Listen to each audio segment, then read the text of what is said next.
პოეტის თვალით. ჩემი წარმოსახვა თავზე ნეილონის თავსაფრად გამომებერა. ვეღარ ვარკვევ, ცხადი რომელია. წითელმა მამალმა გაირბინა თუ ჰაერი აალდა.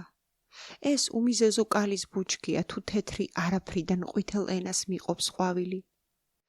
აქ თივის ძნებია თუ მზის ჩამოვარცხნილი თმები. ბაღში სამაიას უნდა ცეკვავდნენ თუ ეს აგავას კონვულსიებია. ფიფქები ნამდვილად ნალექი სახეობაა თუ ზამთრის ფიქრები. მუშმალა დამწიფებულა თუ ტკბილ გუდაში დამალული ტყვიებია. ეს ბუსუსიანი კივი ვაი თუ ახლა ჩიტად იქცეს და ნეხვი გაქექოს. ამ კომპოტში ხომ ნამდვილად ატმებია თუ ბავშვის ლოყები მოუხუფავთ.